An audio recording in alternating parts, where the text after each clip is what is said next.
The last technology that we're going to talk about in this series is servlets. So by way of introduction for servlets, this technology is part of the J2EE library within Java.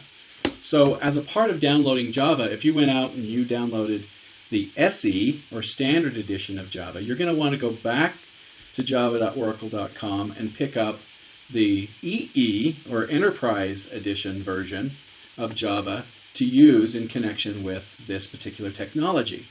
So it's a little different than the other ones we've used because the application that you create runs within a servlet container. Tomcat is one of the most popular servlet containers.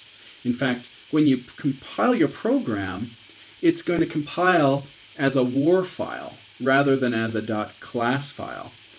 Within Eclipse or within NetBeans, you're going to want to, rather than creating the standard Java project, you're going to want to create a web project. And so that will help you to generate that war file that can then be deployed within Tomcat. Also, when you install Tomcat, you can set it up so it will work with NetBeans or Eclipse and will actually run within the IDE. So it makes it easier to deploy because once you compile, it'll automatically deploy into the container and you can run it from there. So it'll really help you to streamline it, but you don't have to do it within the container. You can do it outside of it. So the servlets inherit from, a servlet will inherit from the HTTP servlet class. And that particular class then implements the interface of a servlet.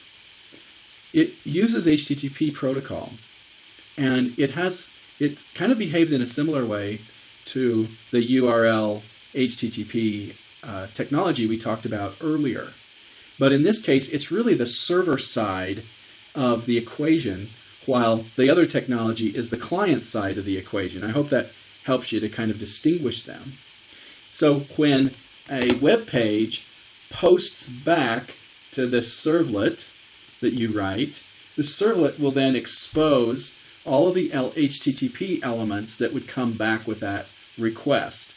So you would see the headers for HTTP, you'd see the various form fields that are in a form that were sent back. It can take data off of the query string as with a get type as well as with a post type. So it gives you a lot of ability here to manage data that's coming in to the servlet. You'll often see when you see examples of it that it's used with JSPs. JSPs are kind of a hybrid between an HTML page and data elements that come back from within the server. So make sure, well, I'll come to that here in a minute. So here the references are. The top one is really talking about this HTTP servlet that you're going to have to inherit from, and a couple of great examples of how to use a really simple servlet.